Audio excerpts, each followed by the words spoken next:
ನಮಸ್ಕಾರ, ಸೋನಿನ ನ್ಯೂಸ್ಗೆ ಸ್ವಾಗತ. ನಾನು ಪ್ರಭಾವತಿ. ಮೊದಲಿಗೆ ಮುಖ್ಯಾಂಶಗಳು. ಲಾಡ್ಗೇರಿ ನಿವಾಸಿಗಳು ಕುಂಭಮೇಳಕ್ಕೆ ಹೋಗುವಾಗ ಅಪಘಾತದಲ್ಲಿ ಮೃತಪಟ್ಟ ಕುಟುಂಬದವರಿಗೆ ಭೇಟಿ ಮಾಡಿದ ಸಚಿವ ರಹೀಂ ಖಾನ್ ಮೃತ ಕುಟುಂಬಕ್ಕೆ ದುಃಖ ಭರಿಸುವ ಶಕ್ತಿ ನೀಡಲಿ ಎಂದು ಭಗವಂತನಲ್ಲಿ ಪ್ರಾರ್ಥಿಸಿದ್ದರು. ಉಮಾಖಾನ್ ನಾಗಮಾರ್ಪಳ್ಳಿ ಮೇಲೆ ಎಫ್ಐಆರ್ ದಾಖಲಿಸಿ ಅಮರ್ ಖಂಡ್ರೆ ಅವರಿಂದ ಕೀಳು ರಾಜಕೀಯ ಫೈನಾನ್ಸ್ನಂತೆ ಸಾಲ ವಸೂಲಿಗಾಗಿ ಡಿಸಿಸಿ ಬ್ಯಾಂಕ್ ನಾರಂಜ ಸಾಲ ವಸೂಲಿಗಿಳಿದಂತೆ ಎಂಜೆಎಸ್ಎಸ್ಕೆ ಯಾಕೆ ಹೋಗಿಲ್ಲ? ಪತ್ರಿಕಾಗೋಷ್ಠಿಯಲ್ಲಿ ಡಿಕೆ ಸಿದ್ದರಾಮ್ ಆರೋಪಿಸಿದ್ದರು. ಕರ್ನಾಟಕ ಪ್ರಾಂತ ರೈತ ಸಂಘ ಕೆಪಿಆರ್ಎಸ್ ಬೀದರ್, ಕರ್ನಾಟಕ ಪ್ರಾಂತ ಕೃಷಿ ಕೂಲಿಕಾರರ ಸಂಘ ಎಐಎಡಬ್ಲ್ಯೂಯು ಬೀದರ್ ವತಿಯಿಂದ ಅರಣ್ಯ ಸಚಿವರ ಕಚೇರಿ ಮುಂದೆ ಜಂಟಿ ಪ್ರತಿಭಟನಾ ಧರಣಿ ಹಮ್ಮಿಕೊಳ್ಳಲಾಯಿತು. ಬೀದರ್ ನಗರದ ಎಐಎಂಐಎಂ ಬೀದರ್ ಜಿಲ್ಲಾ ಘಟಕ ಕಚೇರಿಯಲ್ಲಿ ಸುದ್ದಿಗಾರರೊಂದಿಗೆ ಮಾತನಾಡುತ್ತಾ ಅಜೀಜ್ ಮುನ್ನಾ ಅವರು ಬ್ರಿಮ್ಸ್ ಆಸ್ಪತ್ರೆಯಲ್ಲಿ ಮೃತ ಕುಟುಂಬದ ಬಳಿ ಹಣ ಪಡೆಯುತ್ತಿದ್ದಾರೆ ಎಂದು ಆರೋಪಿಸಿದ್ದರು.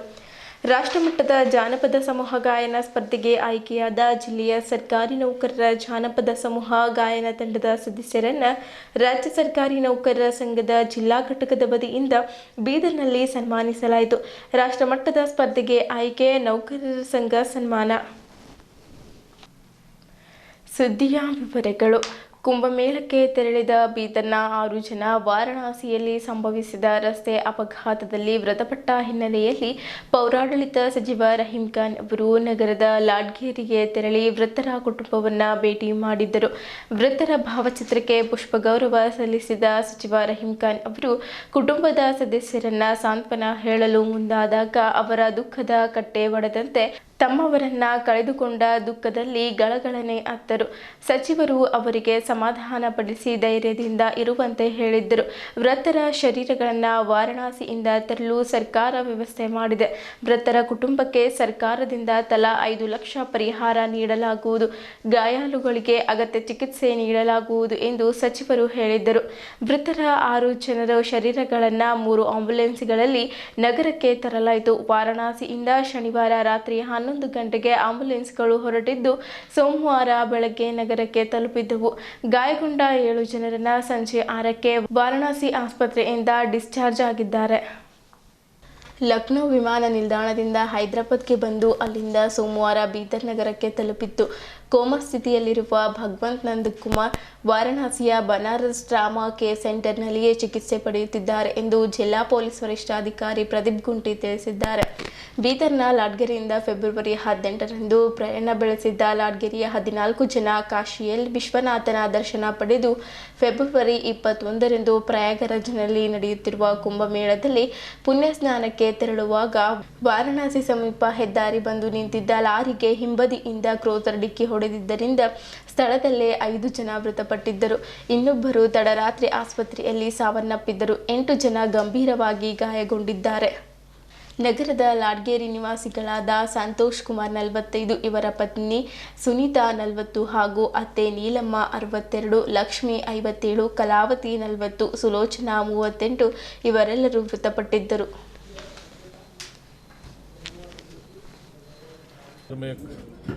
बहुत बड़ा हादसा हुआ है, बहुत बड़ी दुख की बात है। खासकर यहाँ पे कोली समाज के, टोकरी कोली समाज के पूरे फैमिलीज जिनका देहांत हुआ है, मैं सभी घरों को विज़िट किया हूँ। इस एरिया में कभी भी कुछ प्रॉब्लम्स है तो सुनील भाई का थी और इनकी पूरी टीम मुझको आंखों मिलती थी। ये बहुत बड़ी दुख की बात है क्योंकि इसमें 6 लोगों का देहांत हो गया है। इसमें लेडीज़ भी है, जेंट्स भी है। ये सभी लोग कुंभ मेला में जाके वापस आ रहे थे। वाराणसी के नियर वहाँ पे एक्सीडेंट होके टोटल 14 लोग थे, जिसमें 6 लोगों का देहांत हो गया है, डेथ हो गया है और 7 लोग हॉस्पिटल में एडमिट है, जो इसमें बच्चे भी है। किसी का पैर टूट गया है, कमर टूट गई है, बहुत सीरियस इंजरी होके है। तो वो लोगों को अभी इलाज चल रहा है। वो लोगों को फ्लाइट से शिफ्ट करने वाले हैं। तो हम सीएम से मिले, बात करें, मैं और डिस्ट्रिक्ट इंचार्ज मिनिस्टर ईश्वर खंड्रे जी, तो चीफ मिनिस्टर सिद्धरामैया जी बोले हैं, वो भी जितने परिवार हैं उनको जाके आप मिलना भी और उनको हिम्मत देना, जो भी उनके समस्या है ऐसे कष्ट के दिन में हर तरीके से मदद करने के लिए सरकार ठहरी हुई है उनके साथ। तो उनके आदेश में मैं यहाँ के सभी जगह सुप्रीटेंडेंट ऑफ पुलिस, एसपी भी साथ है, डीएसपी है, तहसीलदार, एसी, सिटी म्यूनसिपालिटी के अध्यक्ष है, यहाँ इस एरिया के काउंसलर नवाज खान और साइड में काउंसलर है ना कौन, धनराज, हनुमान और फिरोज, हमारे फिरोज भाई जो वक्फ बोर्ड के चेयरमैन हैं। इस तरह से सभी जिम्मेदार लोग यहाँ पे इनके कष्ट और दुख में साथ देने के लिए यहाँ पे आए हैं घर पे। और बहुत फैमिली दुख में है, रो रहे हैं, पूरे परिवार आके है, रिश्तेदार आके है। ऐसे दिन किसी को भी आना नहीं चाहिए, मगर खुदा का सिस्टम है कि एक दिन सबको जाना है और जल्द से जल्द जाना है सभी को। तो हिम्मत से हम कुछ उनके दुख में साथ देने के लिए आए हैं। कुछ लोगों को बहुत गरीब परिवार से है ये सभी लोग, तो उनके फिर से ये डेड बॉडी आज कल दोपहर तक आ जाएगी। वो उनका कार्य वो लोगों का सिस्टम से जिस तरह से वो लोग करते हैं, जलाते हैं या अंतिम संस्कार जलाने के बाद 1-2 दिन के बाद फिर मैं district in charge minister, deputy commissioner सभी उनका डिटेल लेके फिर एक बार चीफ मिनिस्टर से बात करके जो भी परिहार सपोर्ट करना है ज़रूर करेंगे। मैं बिदर की जनता से भी रिक्वेस्ट करता हूँ कि आप लोग भी दुआ करिए, ऐसे कष्ट के दिन आप लोग भी सपोर्ट कीजिए, मैं रिक्वेस्ट करता हूँ। ಕರ್ನಾಟಕ ರಾಜ್ಯ ಸಹಕಾರ ಮಹಾಮಂಡಲದ ಹಾಲಿ ನಿರ್ದೇಶಕರಾದ ಉಮಾಕಾಂತ್ ನಾಗಮಾರಪಳ್ಳಿ ಅವರ ಮೇಲೆ ಎಫ್ಐಆರ್ ದಾಖಲಿಸಲು ಡಿಸಿಸಿ ಬ್ಯಾಂಕ್ ಅಧ್ಯಕ್ಷ ಅಮರ್ ಖಂಡ್ರೆ ಅವರು ಪ್ರಚೋದನೆ ನೀಡಿ ಕ್ಷುಲ್ಲಕ ರಾಜಕೀಯ ಮಾಡುತ್ತಿದ್ದಾರೆ ಎಂದು ನಾರಂಜ ಸಹಕಾರ ಸಕ್ಕರೆ ಕಾರ್ಖಾನೆಯ ಅಧ್ಯಕ್ಷರಾದ ಡಿಕೆ ಸಿದ್ದರಾಮ್ ಆರೋಪಿಸಿದರು.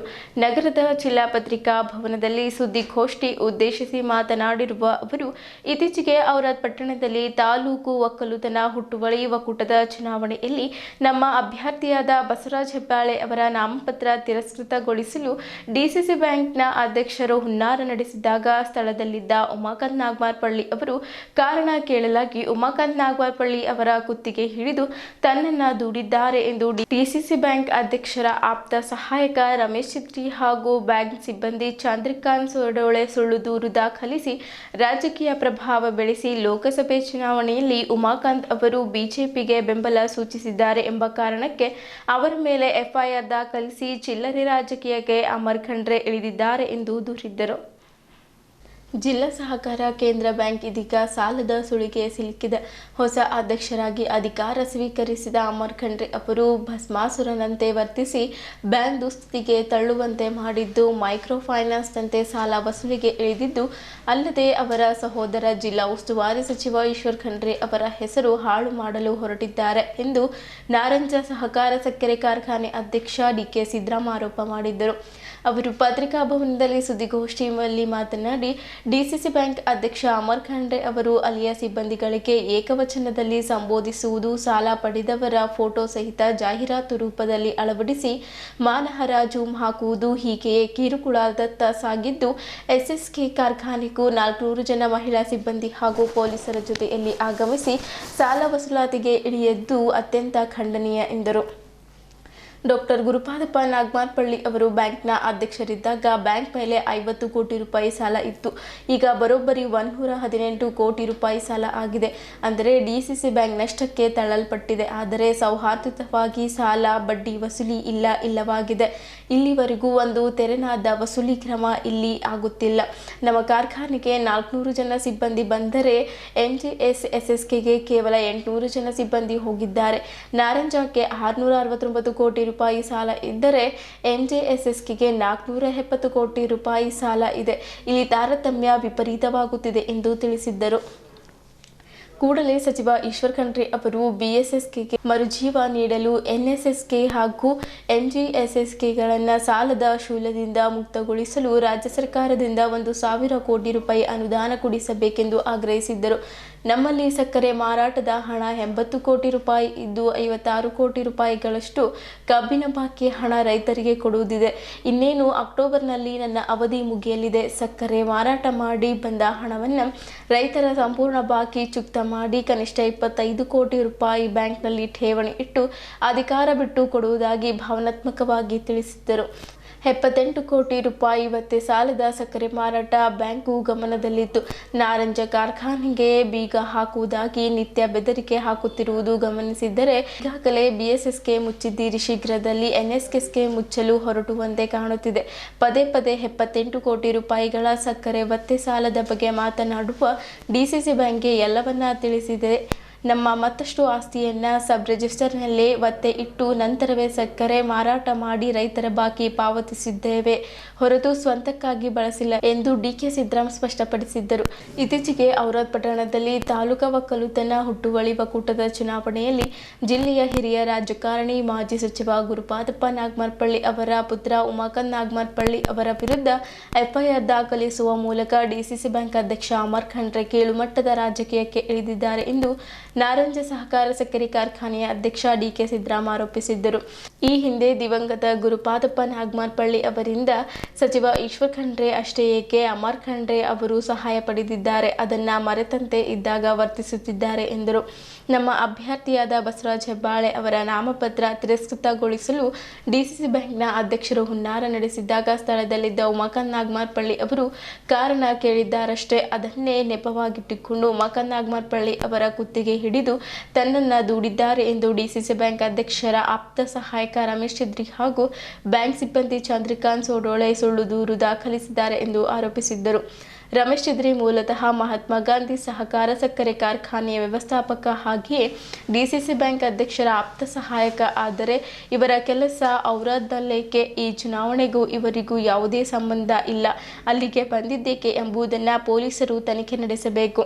ಅಮರ್ ಖಂಡ್ರೆ ಅವರಿಗೆ ನೈತಿಕತೆ ಇದ್ದರೆ ಕೂಡಲೇ ಚಂದ್ರಕಾಂತ್ ಶೇಡೋಳೆ ಹಾಗೂ ರಮೇಶ್ ಚಿದ್ರಿ ಅವರನ್ನು ಸೇವೆಯಿಂದ ವಜಾ ಮಾಡಬೇಕು ಎಂದು ಸಿದ್ದರಾಮ್ ಒತ್ತಾಯಿಸಿದ್ದರು. ಈ ಪತ್ರಿಕಾಗೋಷ್ಠಿಯಲ್ಲಿ ಡಿಸಿಸಿ ಬ್ಯಾಂಕ್ನ ಹಿಂದಿನ ನಿರ್ದೇಶಕ ಬಸವರಾಜ ಹೆಬ್ಬಾಳೆ, ಡಾಕ್ಟರ್ ಜಿಎನ್ ಸಹಕಾರ ಆಸ್ಪತ್ರೆಯ ನಿರ್ದೇಶಕರಾದ ಶಿವಕುಮಾರ್ ಭಾಲ್ಕೆ, ಮದ್ನೂರು ಪಿಕೆಪಿಎಸ್ ನಿರ್ದೇಶಕ ಮಾಧವರಾವ್ ಬಿರಾದರ್, ಭೀಮರಾವ್ ಬಿಕೆ ಇತರರು ಸುದ್ದಿಗೋಷ್ಠಿಯಲ್ಲಿ ಇದ್ದರು. ಘಟನೆ ನಡೆಯೋದು ಸಹಜಿಕ, ಆದರೆ ಆ ಘಟನೆಯಲ್ಲಿ ದ್ವೇಷದ ರಾಜಕಾರಣ ನಡೆದಿದೆ. ಒಬ್ಬ ಡಿಸಿಸಿ ಬ್ಯಾಂಕಿನ ನಿರ್ದೇಶಕರಿಗೆ ಅನರ್ಹ ಮಾಡಬೇಕಂತ ಒಬ್ಬ ಡಿಸಿಸಿ ಬ್ಯಾಂಕಿನ ಎಂಪ್ಲಾಯಿನೇ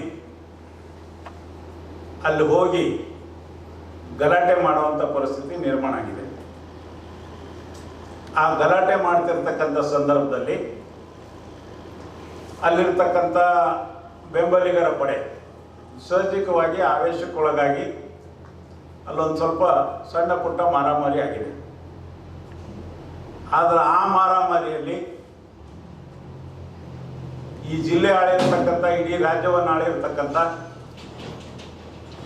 ಇಡೀ ಜಿಲ್ಲೆಗೆ ಒಳ್ಳೆಯದನ್ನು ಬಯಸಿರ್ತಕ್ಕಂಥ, ಇಡೀ ಜಿಲ್ಲೆಯ ಎಲ್ಲ ರಾಜಕಾರಣಿಗಳಿಗೆ ಹೆಚ್ಚು ಕಮ್ಮಿ 80% ರಾಜಕಾರಣಿಗಳಿಗೆ ಸಹಾಯ ಮಾಡಿರ್ತಕ್ಕಂಥ ಸನ್ಮಾನ್ಯ ಗುರುಪಾದಪ್ಪ ನಾಗಮಾರಪಳ್ಳಿಯವರ ಸುಪುತ್ರ ಆಗಿರ್ತಕ್ಕಂಥ ಉಮಾಕಾಂತ್ ನಾಗಮಾರಪಳ್ಳಿಯವರ ಮೇಲೆ ಎಫ್ಐಆರ್ ಮಾಡ್ತಕ್ಕಂಥ ಒಂದು ದುಷ್ಕೃತ್ಯ ಅಲ್ಲಿ ನಡೆದಿದೆ. ಇದನ್ನು ಖಂಡಿಸಬೇಕಂತ ಇವತ್ತಿನ ಪತ್ರಿಕಾಗೋಷ್ಠಿಯನ್ನು ನಾನು ನಡೆಸ್ತಾ ಇದ್ದೇನೆ. ತಾವು ಜಿಲ್ಲಾ ಉಸ್ತುವಾರಿ ಸಚಿವರಾಗಿರ್ತಕ್ಕಂಥ ಈಶ್ವರ್ ಖಂಡ್ರೆ ಸಾಹೇಬರ ಹೆಸರಿಗೂ ಮಸಿ ಬೆಳೀತಕ್ಕಂಥ ಕೆಲಸ ತಾವು ಮಾಡ್ತಾ ಇದ್ದೀರಿ ಅಂತ ನಾನು ಈ ಸಂದರ್ಭದಲ್ಲಿ ಹೇಳಕ್ಕೆ ಇಷ್ಟಪಡ್ತೇನೆ. ಇದು ಒಳ್ಳೆಯದಲ್ಲ. ನೀವು ಜಿಲ್ಲಾ DCC ಬ್ಯಾಂಕಿನ ಅಧ್ಯಕ್ಷರಾಗಿದ್ರಿ, ಇವತ್ತು ಅನೇಕ ಆಶ್ವಾಸನೆಗಳು ಕೊಟ್ಟಾಗಿದ್ರಿ. ತಾವು 10 ಲಕ್ಷ ರೂಪಾಯಿ ಸಾಲ ಕೊಡ್ತೀನಿ, ರೈತರಿಗೆ ಹಿಂಗೆ ಮಾಡ್ತೀನಿ, PKPS ಎಲ್ಲ ಏನದಂತಂದ್ರೆ ಪೂರ್ತಿ ಸ್ವಾಯತ್ತಗೊಳಿಸ್ತೀನಿ, ಎಲ್ಲ ಅನೇಕ ಆಶ್ವಾಸನೆಗಳು ಕೊಟ್ಟು ತಾವು ಅಧ್ಯಕ್ಷರಾಗಿದ್ರಿ. ತಾವು ಅಧ್ಯಕ್ಷರಾಗಿದ್ದ ಮ್ಯಾಗ ಎಷ್ಟು ಜನರಿಗೆ ಸಾಲ ಕೊಟ್ಟಿದ್ರಿ ಅಂತ ಸ್ಪಷ್ಟಪಡಿಸ್ಬೇಕು. ಇವತ್ತೆಲ್ಲ ಹಳ್ಳಿದಾಗ SSG ಹೆಣ್ಮಕ್ಳು ಅಳ್ತಾ ಇದ್ದಾರೆ, ಸಾಲ ಸಿಗ್ತಾ ಇಲ್ಲ. ಅನೇಕ ಕಡೆ ಎಂಗೇಜ್ಮೆಂಟ್ಗಳು ಮುರಿದು ಬೀಳ್ತಾ ಇವೆ. ಇವತ್ತು ಮೈಕ್ರೋ ಫೈನಾನ್ಸ್ ಹಾವಳಿಗಳು ಹೆಚ್ಚಾಗಿವೆ. ಹಾಳಾಗ್ಲಕ್ಕೆ ಕಾರಣ ಏನು? ಒಂದು ಟೈಮ್ನಾಗಿತ್ತು ಗುರುಪಾದಪ್ಪ ನಾಗಮಾರಪಳ್ಳಿಯವರು DCC ಬ್ಯಾಂಕ್ ಅಧ್ಯಕ್ಷ ಇದ್ದಾಗ ಇಡೀ ರಾಜ್ಯ ರಾಷ್ಟ್ರ ಮಟ್ಟದ ಪ್ರಶಸ್ತಿಗಳು ಬರ್ತೀವಿ. ನೀವೇ ಪತ್ರಕರ್ತರು ಬರೀತಿದ್ರಿ, ನಿಮ್ಮ ಜೊತೆ ಅವ್ರು ಹಂಚ್ಕೋತಿದ್ರು ವಿಷಯಗಳು. ನಂಬರ್ 1 ಇತ್ತು ಇವತ್ತು ಬೀದರ್ DCC ಬ್ಯಾಂಕ್. ಇವತ್ತು ಏನು ಪರಿಸ್ಥಿತಿ ಆಗಿದೆ? 118 ಕೋಟಿ ರೂಪಾಯಿ ಇವತ್ತು ಲಾಸ್ನಲ್ಲಿದೆ DCC ಬ್ಯಾಂಕ್. 49% NPA ಇದೆ ಇವತ್ತು. 118 ಕೋಟಿ. ಅದು ಏಪ್ರಿಲ್ 24ರದ ಲೆಕ್ಕ ಹೇಳತ್ತೀನಿ ಸರ್. ಈಗ 25ಕ್ಕೆ ಅದು ನನ್ನ ಪ್ರಕಾರ 186 ಕೋಟಿ ಆಗ್ತದೆ ಅಕ್ಯುಮುಲೇಟೆಡ್ ಲಾಸ್. ಅವರೇ ಸೈನ್ ಮಾಡಿ ಪೇಪರ್ಗಳು ಹೇಳತ್ತೀನಿ. ನಾನು ಅವಧಿ ಇವತ್ತಿನ ಡೇಟದು ಹೇಳತ್ತೀನಿ. ನಾನು ಅವಧಿ ಪ್ರಶ್ನೆ ನಾನು ಮಾತಾಡಲ್ಲ.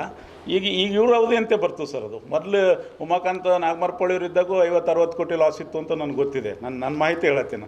ಇವತ್ತಿನ ಡೇಟ್ನಾಗೆ ಹೇಳತ್ತೀನಿ ಸರ್ ನಾನು. ಹಾಂ, ಆಗಿದೆ ಸರ್, ಆಗಿದೆ ಸರ್, 100% ಸರ್.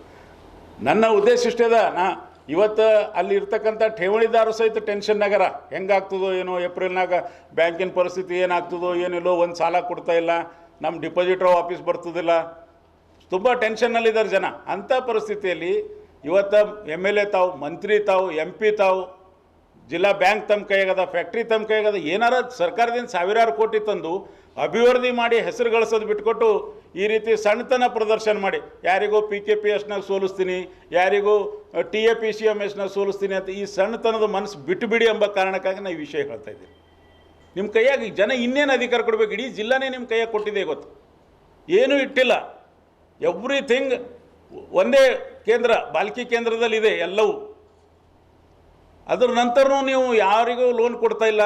ವಸೂಲಿಗೆ ಹೆಂಗೆ ಮಾಡ್ಲಾತ್ತೀರಿ ಅಂತಂದ್ರೆ ಆ ಮೈಕ್ರೋ ಫೈನಾನ್ಸ್ಕಿನ ಕೆಟ್ಟ ಲೆವೆಲ್ ಮ್ಯಾಗ ವಸೂಲಿಗೆ ಇಳಿದಿರಿ. ಇಂದು ಗುರುಪಾದಪ್ಪ ಅವರು ಸಾಲ ಕೊಟ್ಟಾಗ ಹಿಂಗೆ ಮಾಡಿದಾರ, ಉಮಾಕಾಂತ್ ನಾಗಮಾರಪಳ್ಳಿ ಅವರು ಸಾಲ ಕೊಟ್ಟಾಗ ಹಿಂಗೆ ಮಾಡಿದಾರ. ಕಟೌಟ್ಗಳು ಹಚ್ಚೋದು, ಇನ್ಸಲ್ಟ್ ಮಾಡೋದು,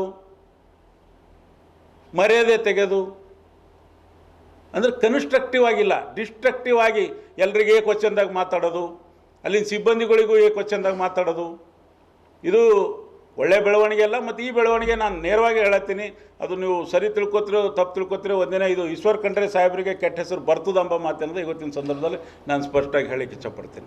ಮೊನ್ನೆ ಒಂದು 400 ಜನ ಬಂದರು ಸರ್ ಸಾಲ ವಸೂಲಿಗೆ. ನಾರಾಯಣ ಸಕ್ಕರೆ ಕಾರ್ಖಾನೆಗೆ ಹೆಣ್ಮಕ್ಳು ಸಿಬ್ಬಂದಿಗಳಿಗೂ ಕರ್ಕೊಂಡು ಬಂದರು. 12,000 ರೂಪಾಯಿ ದುಡ್ಡು ಕಟ್ಟಿ ಪೊಲೀಸರಿಗೂ ಸಹಿತ ಕರ್ಕೊಂಡು ಬಂದರು. ಯಾವ ಪದ್ಧತಿ ಇದೆ ಸರ್ ಈ ರೀತಿ ಸಾಲ ವಸೂಲಿ ಮಾಡೋಕ್ಕೆ? ಹೋಗಲಿ, ನಾರಾಯಣಕ್ಕೆ ಬಂದ್ರಿ 400 ಜನ ಕರ್ಕೊಂಡು, ಮತ್ತು ಮಹಾತ್ಮ ಗಾಂಧಿ ಮ್ಯಾಗೂ ಸಾಲ ಅದಲ್ಲ, ಅಲ್ಲಿ ಬರೀ 8 ಮಂದಿ ಯಾಕೆ ಹೋದ್ರಿ? ಹೆಸರು ಕೆಡಿಸ್ಬೇಕು, ನಾರಾಯಣ ಮುಚ್ಚಿಸ್ಬೇಕು, ನಾರಾಯಣ ನಡಿಗುಡಬಾರ್ದು. ನಾರಾಯಣ ನಮ್ಮದಿದೆ ಸರ್, ರೈತರದಿದೆ ಅದು. ಇವತ್ತು ನಾವಿದ್ದೇವೆ, ನಾಳೆ ಅಕ್ಟೋಬರ್ನಲ್ಲಿ ಚುನಾವಣೆ ಇದೆ, ಮತ್ತೊಬ್ಬರು ಗೆದ್ದು ಬರ್ಬೋದು. ಯಾವತ್ತೂ ರಾಜಕೀಯಕ್ಕಾಗಿ ಯಾವುದೇ ಸಂಸ್ಥೆ ಹಾಳಾಗಬಾರ್ದು. ಇವತ್ತು BSSK ಇವತ್ತು ಮುಚ್ಚಿದೆ. ಯಾವ ಸರ್ಕಾರದವರು ಆರಾಮ ಮಾಡೋಕ್ಕಾಗಿಲ್ಲ, BJPದವರು ಮಾಡಿಲ್ಲ, ಕಾಂಗ್ರೆಸ್ದವರು ಮಾಡೋಕ್ಕಾಗಿಲ್ಲ. ನನ್ನ ಪ್ರಕಾರ ಹಿಂದೆ ಮಾಜಿ ಶಾಸಕರಾಗಿರ್ತಕ್ಕಂಥ ಕಲ್ಯಾಣರಾವ್ ಮೊಳಕೇರಿಯವರು ಹೇಳ್ತಿದ್ರು, BSSK ಅಂದ್ರೆ ತಮ್ಮದು BSSK ಅಲ್ಲ, Bhimanna son of Shivalingappa Khandre limited ಅಂತೇಳಿ ಅದರ ಹೆಸರು. BSSK long form. ಇಡೀ ಖಂಡ್ರೆ ಪರಿವಾರ ಆ ಫ್ಯಾಕ್ಟ್ರಿ ಮ್ಯಾಗ ಬಂದಿದ್ರು ನೀವು. ಇವತ್ತು ಅದ್ರ ಮ್ಯಾಗ MLA ಆಗಿರಿ, ಅದ್ರ ಮ್ಯಾಗ ಮಂತ್ರಿ ಆಗಿರಿ. ಇವತ್ತು ಬ್ಯಾಂಕ್ ನಿಮ್ಮ ಕೈಯಾಗದ, ಎಲ್ಲವೂ ನಿಮ್ಮ ಕೈಯಾಗಿದ್ದಾಗ, ನಿಮ್ಮ ಆಡಳಿತದಿದ್ದಾಗ ಅದು ಆಪ್ಷನ್ ಆಗ್ಲತ್ತದಲ್ಲ, ಭಾಳ ದುರಂತದ. ಅದು ಭಾಳ ದುರಂತದ. ಇದು ಯೋಚನೆ ಮಾಡಿ ನೋಡ್ಬೇಕು ನೀವು. ನಾನು ಹೇಳಿದ್ರು ಕೆಟ್ಟ ಅನ್ನಿಸ್ಬೋದು ನಿಮಗೆ. ನಿಮ್ಮ ಅವಧಿಯಲ್ಲಿ ಅದು ಆಪ್ಷನ್ ಆಗಬಾರ್ದು. ಅದು ರೈತರ ಸಂಸ್ಥೆ, 25,000 ಸದಸ್ಯರು ಏನದ ಅಂದ್ರೆ ಆ ಟೈಮಿನಲ್ಲಿ ದುಡ್ಡು ಕೊಟ್ಟು ಕಟ್ಟಿದ್ದಾರೆ. ಅದನ್ನು ಉಳಿಸ್ಕೋಬೇಕು. ಮಾನ್ಯ ಈಶ್ವರ್ ಖಂಡ್ರೆಜಿಯವರು, ರಾಜಶೇಖರ್ ಪಾಟೀಲ್ಜಿಯವರು, ಭೀಮರಾವ್ ಪಾಟೀಲ್ಜಿಯವರು, ಚಂದ್ರಶೇಖರ್ ಪಾಟೀಲು, ಶೈಲೇಂದ್ರ ಬೆಲ್ದಾಳೆಜಿಯವರು ಎಲ್ಲರೂ ಸೇರಿ ಬೆಂಗಳೂರಿನಲ್ಲಿ ಮೀಟಿಂಗ್ ಮಾಡಿ ಆ ಸಂಸ್ಥೆ ಉಳಿಸ್ಕೋತೇವೆ ಅಂತ ಮೀಟಿಂಗ್ ಮಾಡಿದ್ದು ತಮ್ಮ ಪತ್ರಿಕೆ ಮೂಲಕ ನೋಡೀನಿ. ಅದೇ ನಮ್ಮ ನಾರಾಯಣದಾಗ ಒಬ್ಬ ಆಫೀಸರ್ ಬಂದು ಏನಂದನು ಅದನ್ನು ತಾವು ನೋಡಿರಿ. ನಾನು ಮಾರೇ ತೋರಿಸ್ತೀನಿ BSSK ಅಂತೇಳಿ. ಅವ್ರು ಯಾರಿಗೆ ಚಾಲೆಂಜ್ ಮಾಡ್ಯಾರ? ಮಿನಿಸ್ಟ್ರಿಗೆ ಚಾಲೆಂಜ್ ಮಾಡ್ಯಾರ ಅಂತ ತಿಳ್ಕೊಳತ್ತೀನಿ ನಾನು. ಏನು ನಡೀತಾ ಇದೆ? ಯಾವ ಸತ್ಯ ಇದೆ? ಅದ್ರ ಹಿಂದಿನ ರಹಸ್ಯ ಏನು? ಏನು ಆಫೀಸರ್ ಹೇಳೋದು ಕರೆಕ್ಟ್ ಅದನ? ಏನು ಮಾನ್ಯ ಮಂತ್ರಿಗಳು ಕೂಡ ಸ್ಟೇಟ್ಮೆಂಟ್ ಕರೆಕ್ಟ್ ಅದನ? ಒಂದು ಹಳಿಕೆಡ್ ಹಾಳಾಗಿದೆ, ಈಗ ಇದ್ದಿ ನಾರಾಯಣಜನ ಹಾಳು ಮಾಡಬೇಕೆಂಬ ಉದ್ದೇಶ ಇದೆನಾ? ಆ 78 ಕೋಟಿ ಸಾಲದ ಬಗ್ಗೆ ಇಷ್ಟು ಅಪಪರಿಚಯ ಇದೆ, ನಾನು ಅದು ನೇರವಾಗಿ ಹೇಳ್ತೀನಿ ನಿಮಗೆ. ನಾನು ಹೇಳ್ತಾ ಇದ್ದೀನಿ, ಜಿಲ್ಲಾ ಉಸ್ತುವಾರಿ ಸಚಿವರು ಗಮನಕ್ಕೆ ಇದೇ ಇಲ್ಲೋ ಗೊತ್ತಿಲ್ಲ, ಜಿಲ್ಲಾ ಉಸ್ತುವಾರಿ ಸಚಿವರು ಇದನ್ನೆಲ್ಲ ತಡಿಬೇಕು. ಇದು ಒಳ್ಳೆಯ ಲಕ್ಷಣ ಅಲ್ಲ. ಹಿಂದೆ ನಾಗಮರಪಳ್ಳಿ ಖಂಡ್ರೆ ಕುಟುಂಬ ಒಂದಾಗಿ ಇಡೀ ಜಿಲ್ಲೆ ಒಳ್ಳೇದು ಮಾಡ್ತಕ್ಕಂಥ ಕೆಲಸ ಮಾಡಿದೆ. ಇವತ್ತು ಇಡೀ ಜಿಲ್ಲೆಯಲ್ಲಿ 40 ವರ್ಷ ಒಳ್ಳೆಯ ಅಭಿವೃದ್ಧಿ ಕೆಲಸವನ್ನು ಸನ್ಮಾನ್ಯ ಭೀಮಣ್ಣ ಖಂಡ್ರೆಜಿಯವರು, ಗುರುಪಾದಪ್ಪ ನಾಗಮರಪಳ್ಳಿಯವರು, ಬಸವರಾಜ ಪಾಟೀಲ್ ಉಮ್ನಾಬಾದವರು ಸೇರಿ ಇಡೀ ಜಿಲ್ಲೆ ಅಭಿವೃದ್ಧಿಯನ್ನು ಮಾಡಿದ್ದಾರೆ. ಆ 3 ಪರಿವಾರಗಳು ಒಂದು ಸಂದರ್ಭದಲ್ಲಿ ಅಣ್ಣ ತಮ್ಮನ ರೀತಿಯಲ್ಲಿ ಇದ್ರಿ. ನಿಮ್ಮ ಸಹಕಾರ ಅವ್ರು ತೊಗೊಂಡ್ರೆ ಅವ್ರ ಸಹಕಾರ ಹೆಚ್ಚಿಗೆ ನೀವು ತೊಗೊಂಡಿದ್ರಿ. ಇವತ್ತು ಗುರುಪಾದಪ್ಪವ್ರ ಸಹಕಾರ ಈಶ್ವರ್ ಖಂಡ್ರೆ ಅವರು, ಅಮರ್ ಖಂಡ್ರೆ ಅವರು ಎಲ್ಲಕ್ಕಿಂತ ಹೆಚ್ಚಿನ ರೀತಿಯಲ್ಲಿ ತೊಗೊಂಡಿದ್ದಾರೆ. ಅದನ್ನು ಅವರು ಆತ್ಮ ಮುಟ್ಕೊಂಡು ನೋಡಬೇಕು. ಹಾಗಾಗಿ FIR ಲೆವೆಲ್ಗೆ ಇಳಿದು ಇಷ್ಟು ದ್ವೇಷದ ರಾಜಕಾರಣ ಮಾಡ್ಕೋಬಾರ್ದು, ನೀವೆಲ್ಲರೂ ಒಂದಾಗಿರಬೇಕು ಅಂತ ನನ್ನ ವಿನಂತಿ ಇದೆ. ಕರ್ನಾಟಕ ಪ್ರಾಂತ ರೈತ ಸಂಘ KPRS ಬೀದರ್, ಕರ್ನಾಟಕ ಪ್ರಾಂತ ಕೃಷಿ ಕೂಲಿಗಾರರ ಸಂಘ AIAWU ಬೀದರ್ ವತಿಯಿಂದ ವಿವಿಧ ಬೇಡಿಕೆಗಳಿಗೆ ಆಗ್ರಹಿಸಿ ಸಾಂಗಶೆಟ್ಟಿ, ಭೀಮಶೆಟ್ಟಿ, ಎಂಪಳ್ಳಿ ನೇತೃತ್ವದಲ್ಲಿ ವಿವಿಧ ಬೇಡಿಕೆಗಳಿಗೆ ಆಗ್ರಹಿಸಿ 1 ದಿನದ ಸಾಂಕೇತಿಕ ಧರಣಿ ಹಮ್ಮಿಕೊಳ್ಳಲಾಯಿತು. ಪ್ರತಿಭಟನಾಕಾರರನ್ನು ಉದ್ದೇಶಿಸಿ ಮಾತನಾಡುತ್ತಾ, ತೊಗರಿ ಬೆಳೆ ಬಂಪರ್ ಬೆಳೆ ಬಂದಿತ್ತು, ಹೂ, ಚಳ್ಳೆಕಾಯಿ ಕಚ್ಚುವ ಸಮಯದಲ್ಲಿ ತೇವಾಂಶದ ಕೊರತೆಯಿಂದ ತೊಗರಿ ಒಣಗಿ ಹೋಗಿ ಕೈಗೆ ಬಂದ ತುತ್ತು ಬಾಯಿಗೆ ಬಾರದಂತಾಗಿದೆ. ರೈತರ ಸಂಕಷ್ಟಕ್ಕೆ ಸಿಲುಕಿದ್ದಾರೆ. ಕಲಬುರಗಿ ಜಿಲ್ಲೆಯ ತೊಗರಿ ನಾಡಿಗೆ ವಿಶೇಷ ಪ್ಯಾಕೇಜ್ ಘೋಷಿಸಿ ಮತ್ತು ಪ್ರತಿ ಎಕರೆಗೆ 25,000 ರೂಪಾಯಿ ಘೋಷಣೆ ಮಾಡಬೇಕೆಂದು ಒತ್ತಾಯಿಸಿ ಕರ್ನಾಟಕ ಪ್ರಾಂತ ರೈತ ಸಂಘ ಬೆಳಗಾವಿ ಚಳಿಗಾಲದ ಅಧಿವೇಶನ ಹಾಗೂ ಬೆಂಗಳೂರು ಅಧಿವೇಶನ ಹೋಗಿ ಮನವಿ ಸಲ್ಲಿಸಲಾಯಿತು ಮತ್ತು ಕಲಬುರಗಿಯಲ್ಲಿ ಮುಖ್ಯಮಂತ್ರಿಗಳು ಬಂದಾಗ ಹೋರಾಟ ನಡೆಸಿದ್ದಾಗ ಪರಿಹಾರ ಘೋಷಣೆ ಮಾಡುವುದಾಗಿ ಭರವಸೆ ನೀಡಿದ್ದರು. ಆದರೆ ಇಲ್ಲಿಯವರೆಗೆ ಭರವಸೆಯಾಗೇ ಉಳಿದಿದೆ ಎಂದು ಆರೋಪಿಸಿದ್ದರು. ಪ್ರತಿಭಟನಾಕಾರರನ್ನು ಉದ್ದೇಶಿಸಿ ಮಾತನಾಡುತ್ತಾ, ನರೇಂದ್ರ ಮೋದಿ ನೇತೃತ್ವದ ಬಿಜೆಪಿ ಸರ್ಕಾರವು ಮತ್ತೊಮ್ಮೆ ಸುಳ್ಳು ಮತ್ತು ಕನಿಷ್ಠ ಮೋಸವನ್ನು ಆಶ್ರಯಿಸುತ್ತಿದೆ. ಖಾರಿಫ್ ಬೆಳೆಗಳ ಬೆಂಬಲ ಬೆಲೆ ಉತ್ಪಾದನಾ ವೆಚ್ಚಕ್ಕಿಂತ 50% ಹೆಚ್ಚಿದೆ ಎಂದು ಹೇಳಲಾಗುತ್ತಿದೆ. ಖಾರಿಫ್ ಬೆಳೆಗಳಿಗೆ MSP ಅನುಮೋದಿಸಲಾದ ಉತ್ಪಾದನಾ ವೆಚ್ಚಕ್ಕಿಂತ 1.5 ಪಟ್ಟು ಹೆಚ್ಚು ಎಂದು ಮಾಹಿತಿ ಮತ್ತು ಪ್ರಸಾರ ಸಚಿವರು ವಂಚನೆಯ ಕೈಯಿಂದ ಘೋಷಿಸಿದ್ದರು. ಕಾರ್ಪೊರೇಟ್ ಮಾಧ್ಯಮಗಳು ಈ ಹಕ್ಕನ್ನು ತ್ವರಿತವಾಗಿ ಹಿಂದಿಟ್ಟುಕೊಂಡಿವೆ ಮತ್ತು ಕನಿಷ್ಠ ವಿಮರ್ಶಾತ್ಮಕ ವಿಶ್ಲೇಷಣೆಯನ್ನು ಮಾಡದೆ ಸರ್ಕಾರದ ಪ್ರಚಾರವನ್ನು ನಡೆಸುತ್ತಿದೆ. ಸ್ಪಷ್ಟವಾಗಿ ಹಕ್ಕುಗಳು ಸತ್ಯದಿಂದ ದೂರವಾಗಿವೆ. ಬದಲಿಗೆ 2014ರಲ್ಲಿ ಮಾಡಿದ ಭರವಸೆಯು C2+50% ಸ್ವಾಮಿನಾಥನ್ ಆಯೋಗದ ಶಿಫಾರಸನ್ನು ಜಾರಿಗೊಳಿಸುವುದಾಗಿ ಗೋಲ್ ಪೋಸ್ಟ್ಗಳನ್ನು ಅನುಕೂಲಕರವಾಗಿ A2+FL+50% ಫಾರ್ಮುಲಾಗಿ ವರ್ಗಾಯಿಸಲಾಗಿದೆ. ಅದು C2+50%ಗಿಂತ ಕಡಿಮೆಯಾಗಿದೆ. ಕೃಷಿ ವೆಚ್ಚಗಳು ಮತ್ತು ಬೆಲೆಗಳ ಆಯೋಗದ ಸಂಪ್ರದಾಯವಾದಿ ವೆಚ್ಚದ ಅಂದಾಜಿನ ಪ್ರಕಾರವು C2+50% ಎಲ್ಲ 14 ಖಾರಿಫ್ ಬೆಳೆಗಳಲ್ಲಿ MSPಗಿಂತ ತುಂಬಾ ಹೆಚ್ಚಾಗಿದೆ ಎಂದು ಮಾತನಾಡುತ್ತಾ ಹೇಳಿದ್ದರು. ಈ ಪ್ರತಿಭಟನೆಯಲ್ಲಿ ಶರಣಬಸಪ್ಪ ಮಮ್ಮಶೆಟ್ಟಿ, ಭೀಮಶೆಟ್ಟಿ, ಎಂಪಳ್ಳಿ, ಸಂಗಶೆಟ್ಟಿ, ಸೈಯದ್ ಇಸಾಮುದ್ದೀನ್, ದೇವಾನಂದ್ ಗಾಯಕ್ವಾಡ್, ಖಾಜಾ ಮಿಯಾ ಶರೀಕರ್, ಪರಮೇಶ್ವರ್ ಕಾಂತ, ಜಾಫರ್ ಖಾನ್, RP ರಾಜ, ಫಕೀರಪ್ಪ ಚಾಂಗ್ಲೇರ, ಬನ್ನಪ್ಪ ಚಾಂಗ್ಲೇರ, ಲಕ್ಷ್ಮಣ್ ಚಾಂಗ್ಲೇರ ಸೇರಿದಂತೆ ಇತರರು ಇದ್ದರು.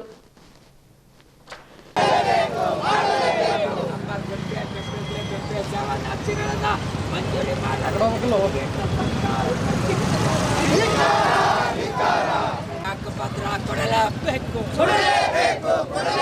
ಬಲಿದಾರಿಗೆ ಭೂಮಿ ಹಕ್ಕುಪತ್ರಕ್ಕಾಗಿ ಮೀನಾಮೇಷ ನಡೆಸುತ್ತಿರುವ ಸರ್ಕಾರಕ್ಕೆ ಧಿಕ್ಕಾರ. ಹಕ್ಕುಪತ್ರಕ್ಕಾಗಿ ಮೀನಾಮೇಷ ನಡೆಸುತ್ತಿರುವ ಸರ್ಕಾರಕ್ಕೆ ಧಿಕ್ಕಾರ.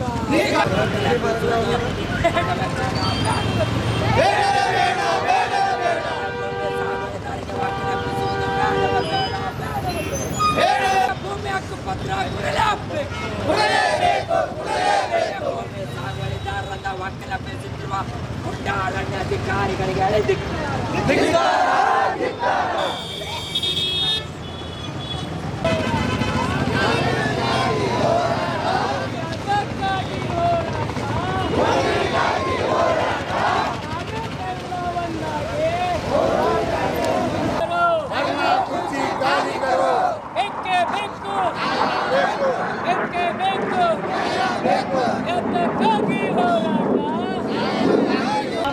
75 ವರ್ಷಗಳಿಂದ ಉಳುಮೆ ಮಾಡ್ತಕ್ಕಂಥ ಬಂದಿರತಕ್ಕಂಥ ಬಡವರ ಬದುಕು ಬೀದಿ ಪಾಲ್ ಮಾಡಕ್ಕೆ ಹೊರಟಿದ್ದಾರೆ. ಸುಳ್ಳು ಪೊಲೀಸ್ ಕೇಸ್ ಹಾಕ್ತಾರೆ. ಅವರು ಉಳುಮೆ ಮಾಡ್ತಕ್ಕಂಥ ಭೂಮಿಯಿಂದ ಒಕ್ಕಲೆಬ್ಬಿಸಕ್ಕೆ ಹೊರಟಿರ್ತಕ್ಕಂಥ ನೀತಿಯನ್ನು ಖಂಡಿತ ಖಂಡಿಸ್ತೀವಿ. ಈ ಸರ್ಕಾರ ಹತ್ರ ತಾಕತ್ತಿದ್ರೆ, ಅರಣ್ಯ ಅಧಿಕಾರಿಗಳ ಹತ್ರ ದಮ್ಮಿದ್ರೆ, ನಮ್ಮ ಕರ್ನಾಟಕದ ಭೂಮಿ ಇವತ್ತು ಗಡಿ ಆಂಧ್ರ ಪ್ರದೇಶರು, ತೆಲಂಗಾಣದವರು 48 ಎಕರೆ 29 ಗುಂಟೆ ಜಮೀನನ್ನು ಒತ್ತುವರಿ ಮಾಡಿದರೆ. ಇವ್ರ ಹತ್ರ ತಾಕತ್ತಿದ್ರೆ ಅವ್ರ ಮೇಲೆ ಪೊಲೀಸ್ ಕೇಸ್ ಹಾಕಿ ಒತ್ತುವರಿ ಮಾಡಿರ್ತಕ್ಕಂಥ ಭೂಮಿಯನ್ನು ವಾಪಸ್ ಬಿಡಬೇಕು. ಕಬ್ಬಡ್ಗುತ್ತಿ ಮುತ್ತೆ ಚೆಂಕ್ಟದಲ್ಲಿ 20 ಎಕರೆ ಇವತ್ತು 18 ಗುಂಟೆ ಜಮೀನನ್ನು ಒತ್ತುವರಿ ಮಾಡಿದರೆ ಅಂಥವ್ರ ಮೇಲೆ ಪೊಲೀಸ್ ಕೇಸ್ ಹಾಕಲ್ಲ. ಒತ್ತುವರಿ ಮಾಡಿರ್ತಕ್ಕಂಥವ್ರು ಬಿಡ್ತಾರೆ. ಇವತ್ತು 2 ಎಕರೆ 3 ಎಕರೆ ಸಾಗುವಳಿ ಮಾಡಿ ಬದುಕು ನಡೆಸ್ತಕ್ಕಂಥ ಬಡ ರೈತರ ಮೇಲೆ ಗುಬ್ಬಿ ಮೇಲೆ ಬ್ರಹ್ಮಾಸ್ತ್ರ ಬಿಟ್ಟಂಗೆ ಬಿಟ್ಟು ಇವತ್ತು ಆ ಬದುಕನ್ನು ಸತ್ಯನಾಶ ಮಾಡೋದಕ್ಕೆ ಹೊರಟಿದ್ದಾರೆ. ಅದನ್ನು ತಕ್ಷಣವೇ ಒಕ್ಕಲೆಬ್ಬಿಸ್ತಕ್ಕಂಥ ನೀತಿಯನ್ನು ತಡೆಗಟ್ಟಬೇಕು. ಮಾರ್ಚ್ 3ನೇ ತಾರೀಕು ದಿನ ಬಜೆಟ್ ಅಧಿವೇಶನದಲ್ಲಿ ಇವತ್ತು ಈ ಅರಣ್ಯ ಭೂಮಿ ಸಾಗುವಳಿದಾರರ ಹಕ್ಕುಪತ್ರಕ್ಕೆ ಸಂಬಂಧಪಟ್ಟಂಗೆ ಇತ್ಯರ್ಥ ಮಾಡಬೇಕು ಅಂತಕ್ಕಂಥ ಮಾತನ್ನು ಒತ್ತಾಯ ಮಾಡ್ತಾ ಇದ್ದೀವಿ. ತೊಗರಿ ಬೆಳೆಯನ್ನು ನಷ್ಟ ಆಗಿದೆ. ತೊಗರಿ ಬೆಳೆ ಹಾನಿಯನ್ನು ಪರಿಹಾರವನ್ನು ಘೋಷಣೆ ಮಾಡಬೇಕು ಸರ್ಕಾರ. MSP ಬೆಂಬಲ ಬೆಲೆ ಕಾನೂನನ್ನು ಜಾರಿ ಮಾಡಬೇಕು ಅಂತಕ್ಕಂಥ ಮಾತನ್ನು ಒತ್ತಾಯಿಸಿ ಇವತ್ತು ಅರಣ್ಯ ಮಂತ್ರಿ ಈಶ್ವರ್ ಖಂಡ್ರೆ ಅವರ ಕಚೇರಿ ಮುಂದುಗಡೆ ಪ್ರತಿಭಟನೆ ನಡೆಸೋದ್ರ ಮೂಲಕ ಸರ್ಕಾರಕ್ಕೆ ಒತ್ತಾಯ ಮಾಡಿ. ಗುಲ್ಬರ್ಗ ಮತ್ತು ಬೀದರ್ ಅಭಿವೃದ್ಧಿಗಾಗಿ ಇಲ್ಲಿ ಸುಮಾರು 65-70 ವರ್ಷಗಳಿಂದ ಏನು ಸರ್ಕಾರಿ ಭೂಮಿ ಸಾಗುವಳಿದಾರರ ಅವರಿಗೆ ಹಿಂದೆ ಈಗಾಗಲೇ 50, 53, 57 ಅರ್ಜಿಗಳು ಕೂಡ ಪಟ್ಟಕ್ಕಾಗಿ ಹಾಕ್ಯಾರ. ಆದರೆ ಅದು ಭೂಮಿ ಇವತ್ತು ಕಂದಾಯ ಇಲಾಖೆ ಭೂಮಿ ಇದ್ದಿದ್ದು ಈಗ ನಂತರ ಅದು ಅರಣ್ಯ ಭೂಮಿ ಅಂತ ಪಾಣಿದಾಗ ಬರ್ತಾರೆ. ಅಲ್ಲಿ ಏನೂ ಅರಣ್ಯ ಇಲ್ಲ, ಯಾವುದೇ ಒಂದು ಸಣ್ಣ ಕಂಟಿನ್ಯೂ ಕೂಡ ಇಲ್ಲ, ಒಂದು ಜಂತಿ ಕಂಟಿನ್ಯೂ ಇಲ್ಲ. ಅದು ಅರಣ್ಯ ಭೂಮಿ ಅಂತಾರೆ ಇವರು. ನಾವು ಅದಕ್ಕೆ ಒಪ್ಪಲ್ಲ. ಈಗಾಗಲೇ ಯಾರು ಉಳುಮೆ ಮಾಡಿ ಅದ್ರ ಮೇಲೆ ಬದುಕ್ಲತ್ತಾರೆ, ಬದುಕೋದು ಬಿಡಿಸ್ಬಾರ್ದು. ಯಾವುದೇ ಒಂದು ಕಬ್ಜಾದಾಗ 70 ವರ್ಷ ಯಾರು ಈಗ ಕಬ್ಜಾದಾಗ ಹಣ ಅವ್ರ ತಂದೆ ತಾತ ಹಿಡಿದು ಅವ್ರ ಕಬ್ಜಾದಾಗ ಹಣ ಈಗೇ ಇಲ್ಲದು. ಹೀಗಾಗಿ ಅವ್ರಿಗೆ ಭೂಮಿ ಬಿಡಿಸ್ಬಾರ್ದು, ಅವ್ರಿಗೆ ಪಟ್ಟ ಕೊಡಬೇಕು. ಇವತ್ತು ಅಭಿವೃದ್ಧಿ ನೀವು ಏನು ಅಭಿವೃದ್ಧಿ ಮಾಡ್ತೀರಿ? ಯಾವುದೋ ರೋಡಿನಾಗಿಟ್ಟು ಡಾಂಬರ್ ಹಾಕಿ, ಯಾವುದೋ ಸಿಮೆಂಟ್ ಹಾಕಿ, ಯಾವುದೋ ಒಂದು ಬಿಲ್ಡಿಂಗ್ ಕಟ್ಟಿ ಅಭಿವೃದ್ಧಿ ಅಲ್ಲ. ಬಡವರ ಅಭಿವೃದ್ಧಿ ಆಗಬೇಕಾದ್ರೆ ಪ್ರತಿಯೊಬ್ಬ ಮನುಷ್ಯಗೂ ಭೂಮಿ ಇಲ್ಲದವನಿಗೆ ಭೂಮಿ ಸಿಗಬೇಕು. ಭೂಮಿ ಸಿಕ್ಕಾಗೆ ಈ ಜಿಲ್ಲಾ, ರಾಜ್ಯ, ದೇಶ ಅಭಿವೃದ್ಧಿ ಆಗ್ತದೆ. ಯಾವ ಉಳುವವನಿಗೆ ಭೂಮಿ ಒಡೆ ಅಂತ ಯಾವ ದೇವರಾಜರ್ಸ್ ಹೇಳಿರು, ಇವತ್ತು ಅದು ತದ್ವಿರುದ್ಧಾಗಿ ನಡೆಸ್ತಾ ಇದೆ. ಅರಣ್ಯ ಬೆಳೆಸುವ ಹೆಸರಿನಲ್ಲಿ ಇವತ್ತು ಬಡವರ ಭೂಮಿ ಕಸ್ಕೊಂಬದು ಸರಿಯಲ್ಲ. ಅದರಲ್ಲಿ ಜಾಸ್ತಿ ಬೀದರ್ ಜಿಲ್ಲೆಯಲ್ಲಿ ಅರಣ್ಯ ಇಲಾಖೆ ದಬ್ಬಾಳಿಕೆ ದೌರ್ಜನ್ಯ ಜಾಸ್ತಿ ಭಾಳಷ್ಟದ. ಬಡವ್ರ ಮೇಲೆ ಕೇಸ್ ಹಾಕೋದು ಬಿಡಿಸಾಕೋದು ಎಲ್ಲ ಮಾಡ್ತಾರೆ. ಅದಕ್ಕಾಗಿ ಅಂಥದ್ದೆಲ್ಲ ಸರಿಯಲ್ಲ. ಇವತ್ತು ಅರಣ್ಯ ಭೂಮಿ ಇರಲಿ ಯಾವುದೇ ಇರಲಿ, ಯಾರು ಕಬ್ಜಾದಾಗರ ನೀವು ತನಿಖೆ ಮಾಡಿ ಇದ್ದವರಿಗೆ ಈಗಾಗಲೇ ಅರ್ಜಿನೂ ಹಾಕ್ಯಾರ. ಮಾಡಿ ಎಲ್ಲ ಬಡವರಿಗೆ ನೀವು ಅಕ್ರಮ ಸಕ್ರಮ ಮಾಡಿದ್ರಿ ಅಂದ್ರೆ ಹೋರಾಟ ಗೋಳು ಕೇಳಕ್ಕೆ ಮಂತ್ರಿಯವರು ಬಂದಿಲ್ಲ. ಈ ನಮ್ಮ ಜಿಲ್ಲೆದವರು ನಮ್ಮವರು ಅಂದ್ಕೊಂಡು ನಾವು ಅವ್ರ ಆಫೀಸ್ಗೆ ಪೈಲಕ್ಕೆ ಹೇಳಿದೀವಿ. ನಾವು 8 ದಿನ ಪೈಲಕ್ಕೆ ನಾವು ಹಿಂಗೆ ನಿಮ್ಮ ಆಫೀಸ್ಗೆ ಬರ್ತಾ ಇದ್ದೀವಿ ಅಂಥೇಳಿ ನಾವು ಅವ್ರಿಗೆ ಹೇಳಿದ್ವಿ.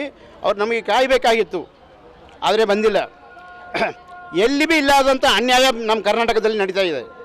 ಹೆಂಗೆ ಯಾವುದ್ಯಾವುದು ಗುಡ್ಡದ ಪ್ರದೇಶದಲ್ಲಿ ಹೋಗಿ ರೈತರು ಸಾಗುವಳಿ ಮಾಡ್ತಾಯಿದ್ದಾರೆ, ಅಂಥಲ್ಲಿ ಬೆಳೀತಾ ಇದೆ. ಯಾಕೆ ಅದು ಅವರು ಅಲ್ಲೆಲ್ಲ ಸಾಗುವಳಿ ಮಾಡ್ತಾ ಇದ್ದಾರೆ ಅಂಥೇಳಿ ನಮ್ಮ ಏನಪ್ಪ ಅಂದ್ರೆ ನಮ್ಮವರು ಕುಂತು ಊಟ ಮಾಡ್ತಾಯಿದ್ದೀವಿ. ನಮ್ಮ ಗೋಳು ಎಲ್ಲರೂ ಕೇಳ್ತಾ ಇದ್ದಾರೆ, ನೀವು ಆಂಧ್ರಕ್ಕೆ ಹೋಗ್ರಿ ಈ ಥರ ಕಷ್ಟಗಳು ಇಲ್ಲ, ತಮಿಳ್ನಾಡಿಗೆ ಹೋಗ್ರಿ ಅಲ್ಲಿ ಕಷ್ಟಗಳು ಇಲ್ಲ, ಕೇರಳಕ್ಕೆ ಹೋಗ್ರಿ ಈ ಥರ ಕಷ್ಟಗಳು ಇಲ್ಲ. ಆದರೆ ನಮ್ಮ ಕರ್ನಾಟಕದಲ್ಲಿ ಮಾತ್ರ ನಮ್ಮ ರೈತರಿಗೆ ಯಾರೂ ಎಲ್ಲಿ ಭೀ ಸಾಗುವಳಿ ಮಾಡಲಾರ್ದಂಥ ಕಷ್ಟ ಕೊಟ್ಟು ಅವರಿಗೆಲ್ಲ ಏನಪ್ಪ ಅಂದ್ರೆ ರೈತನ ಮಾಡಬಾರ್ದು ಅಂತ ಹೇಳಿ ನಮ್ಮ ಅಭಿವೃದ್ಧಿ ಹೆಂಗೆ ಆಗ್ತದಪ್ಪ? ರೈತರು ಚೆನ್ನಾಗಿದ್ದು ಅವರು ಏನಪ್ಪ ಅಂದ್ರೆ ಅವರು ಸಾಗುವಳಿ ಮಾಡಿದ್ರೆ ಮಾತ್ರ ನಾವು ಎಲ್ಲರೂ ಚೆನ್ನಾಗಿರ್ತೀವಿ. ಚೆನ್ನಾಗಿ ಸಾಗುವಳಿ ಮಾಡಿ ಚೆನ್ನಾಗಿ ಉಂಡು ತಿಂದು ರೈತ ಎಲ್ಲ ಇರ್ತೀವಿ. ಅದಕ್ಕಾಗಿ ನಮ್ಮ ರೈತರಿಗೆ ತೊಂದರೆ ಕೊಡ್ಬೇಡ್ರಿ. ತೊಂದರೆ ಕೊಟ್ರೆ ನಾವು ರೈತರೆಲ್ಲ ಕಲ್ತೀವಿ ಏನಪ್ಪ ಅಂದ್ರೆ ನಿಮಗೆ ತೊಂದರೆ ಕೊಡ್ತೀವಿ ಅಂತೇಳಿ ನಾವು. ಬೀದರ್ ನಗರದ ಜಿಲ್ಲಾ ಬ್ರಿಮ್ಸ್ ಸರ್ಕಾರಿ ಆಸ್ಪತ್ರೆಯಲ್ಲಿ ಮೃತರ ಕುಟುಂಬದವರು ಬಡ ಕುಟುಂಬ ಮತ್ತು ನಿರ್ಗತಿಕರ ಬಳಿ ಹಣ ಪಡೆಯಲಾಗುತ್ತದೆ. ಆಲ್ ಇಂಡಿಯಾ ಮಜ್ಲಿಸ್ ಇತ್ತಹಾದುಲ್ ಮುಸ್ಲಿಂನ ಬೀದರ್ ನಗರಸಭೆ ಸದಸ್ಯರಾದ ಅಬ್ದುಲ್ ಅಜೀಜ್ ಪುನ್ನಾ ಅವರು ನಗರದ MIM ಪಕ್ಷದ ಕಚೇರಿಯಲ್ಲಿ ಸುದ್ದಿಗಾರರೊಂದಿಗೆ ಮಾತನಾಡುತ್ತಾ ಗಂಭೀರ ಆರೋಪ ಮಾಡಿದ್ದಾರೆ. ತಪ್ಪಿತಸ್ಥರ ವಿರುದ್ಧ ಕಠಿಣ ಕ್ರಮ ಕೈಗೊಳ್ಳಬೇಕೆಂದು ಆಗ್ರಹಿಸಿದ್ದರು. ದಿನಾಲೂ ಒಂದಿಲ್ಲ ಒಂದು ರೀತಿಯ ವಿವಾದದಲ್ಲಿರುವ ಬ್ರಿಮ್ಸ್ ಆಸ್ಪತ್ರೆ ಈ ಸಂಬಂಧ ಬ್ರಿಮ್ಸ್ನ ಮೇಲಾಧಿಕಾರಿಗಳಿಗೆ ವಿಚಾರಿಸಿದ್ದರೆ ಹಾರಿಗೆ ಉತ್ತರ ನೀಡುತ್ತಿದ್ದಾರೆ. ಸರ್ಕಾರ ಜಿಲ್ಲಾ ಉಸ್ತುವಾರಿ ಸಚಿವರಾದ ಈಶ್ವರ್ ಖಂಡ್ರೆ, ಹಜ್ ಸಚಿವರಾದ ರಹೀಂ ಖಾನ್ ಅವರು ಕೂಡಲೇ ಈ ಕಡೆ ಗಮನ ಹರಿಸಿ ತಪ್ಪಿತಸ್ಥರಿಗೆ ಕಠಿಣ ಕ್ರಮ ಜರುಗಿಸಬೇಕೆಂದು ಆಗ್ರಹಿಸಿದ್ದರು. ಅಲ್ಲದೆ ಒಂದು ವೇಳೆ ಕ್ರಮ ಕೈಗೊಳ್ಳದೇ ಇದ್ದರೆ ಮುಂದಿನ ದಿನಗಳಲ್ಲಿ ಉಗ್ರ ಹೋರಾಟ ಮಾಡಲಾಗುವುದೆಂದು ಎಚ್ಚರಿಸಿದರು. ಮೃತ ಕುಟುಂಬದವರ ಬಳಿ ಹಣ ಪಡೆದಿರುವ ಕುಟುಂಬಕ್ಕೆ ಸೂಕ್ತ ನ್ಯಾಯ ಒದಗಿಸಿಕೊಡಬೇಕೆಂದು ಆಗ್ರಹಿಸಿದರು. ಈ ಸಂದರ್ಭದಲ್ಲಿ ಪದಾಧಿಕಾರಿಗಳು ಸೇರಿದಂತೆ ಇತರರು ಇದ್ದರು. अगर किसी का इंतकाल हो जाता है तो एडमिनिस्ट्रेशन जो है ना कि लापरवाही की वजह से स्टाफ इतना निकम्मा और नाकारा हो चुका है कि लाशों के ऊपर भी पैसा कमा रहे हैं ये लोग। बड़ी शर्म की बात है हमारे लिए। हमारा भारतीय समाज एक ऐसा समाज है हर किसी की मदद करने जाता है, लेकिन ये गवर्नमेंट एम्प्लॉय इनके ऊपर कोई प्रेशर डाले तो ये लोग बोलते हैं आगे डॉक्टरों को डरा रहे हैं बोलकर जो है ना स्ट्राइक पे चले जाते हैं और जूनियर डॉक्टर पूरे स्ट्राइक पे चले जाते हैं। लेकिन लाशों का सौदा करने वाले लोगों के ऊपर क्या डिप्टी कमिश्नर साहब एक्शन लेंगे? क्या जिला इंतजामिया इसके ऊपर एक्शन लेंगे? इंचार्ज मिनिस्टर ईश्वर खंड्रे साहब इसके ऊपर एक्शन लेंगे? क्या रहीम खान साहब जो बीदर के रुकन असम्बली हैं उनके कॉन्स्टिट्यूंसी में ये हॉस्पिटल आता है? ये हॉस्पिटल कोई छोटा हॉस्पिटल नहीं है साहब। ज़िला बीदर ही नहीं, बीदर के अतराफ अकनाफ के तो तमाम ज़िले के लोग यहाँ पर आते हैं। महाराष्ट्र से लोग यहाँ पर ट्रीटमेंट के लिए आते हैं, तेलंगाना से लोग यहाँ पर आते हैं। ऐसा अगर मुर्दों के ऊपर सौदा करते जाएंगे, मरने वालों से अगर पैसा वसूल करते जाएंगे तो जिंदों के साथ भी जो जो चीज़ें हो रहे हैं। हाल ही में एक हफ़्ता पहले हमारे आपके मीडिया वाले के भाई मेरे साथ थे, वहाँ पर देखें, भले ही हमें रोका कि ये न्यूज़ मत बनाइए, ये लोग जो है ना और कुछ गलत करेंगे जब बनाएंगे बोलकर, लेकिन अंदर से ये कोई हम जाकर माई कैमरा क्या सुने हो ना मेरे पार्टी के लोग कोई कैमरा किए सो है। अंदर की न्यूज़ है ये, और अंदर से ही जो है ना सब चीज़ें अस्पताल में जो लोग परेशान रहते हैं वही भेज रहे हैं। अब पैसों की बात हो रही है, सुन लीजिए आप लोग पैसों की किस तरीके से बात कर रहे हैं लोग कि जानिब से ये डिमांड करता हूँ जल्द से जल्द ब्रिम अस्पताल का जो है ना डिप्टी कमिश्नर साहिबा दौरा करें। दौरा कर जो है ना जो जो मामला हो रहे हैं, अभी हम मीडिया में ये वीडियोस भी देंगे आपको, दौरा करके इसके ऊपर एक्शन लें। जो भी खाती हैं, हम ये नहीं करेंगे पूरे स्टाफ खराब है। कुछ लोग होते हैं जो समाज में जो है ना बुराइयां भी फैलाते हैं और समाज को जो है ना परेशान भी करते हैं। ये वही लोग हैं, इनके ऊपर एक्शन लिया जाए। और डिस्ट्रिक्ट DHO से भी मेरी गुजारिश है और डिस्ट्रिक्ट सर्जन से भी मेरी गुजारिश है। ये लोग डिस्ट्रिक्ट सर्जन साहब से बात किया मैं, उन्होंने ये बता रहे हैं कि डिस्ट्रिक्ट सर्जन मेरे हाथ में उतना पावर ही नहीं है मैं जो एक्शन लूँ। आप इतने बड़े ओहदे पर बैठे हुए हैं, आपके पास जो है ना पावर नहीं है, बोल तो एक ताजुब और अजीब किस्म की बात नज़र आती है। मैं डिस्ट्रिक्ट सर्जन साहब जो है ना अहमद साहब से बात किया मैं, उन्होंने आउट ऑफ सिचुएशन है, बीदर के बाहर है। उन्होंने बोले कि मेरे को उतने इख्तियारात नहीं है जिसका मैं उसके ऊपर नोट ले सकूं और एक्शन ले सकूं। तो ये इख्तियारात जिनके हाथ में है वो अपने इख्तियारात, डिप्टी कमिश्नर साहिबा पूरे ज़िले क्या जो है ना इख्तियारात उनके हाथ में होते हैं। डिप्टी कमिश्नर साहिबा इसके ऊपर एक्शन ले।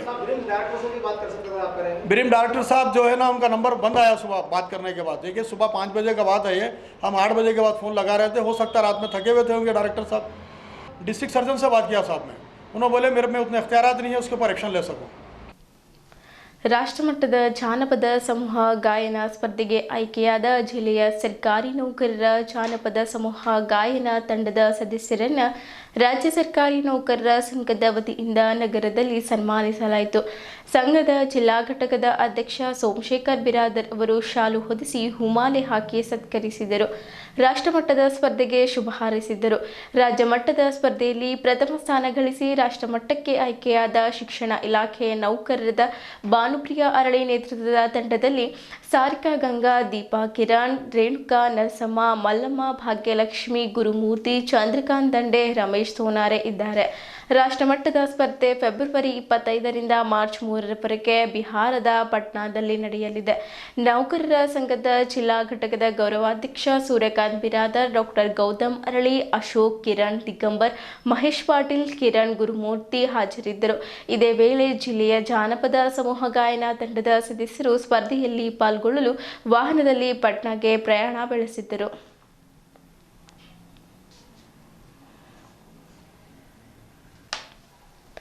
ಇಲ್ಲಿಯವರೆಗೂ ಸುದ್ದಿ ಕೊಟ್ಟಿದ್ದು ನಾನು ಪ್ರಭಾವತಿ. ಮುಂದಿನ ಸುದ್ದಿಯೊಂದಿಗೆ ಮತ್ತೆ ಭೇಟಿಯಾಗೋಣ. ವಂದನೆಗಳು.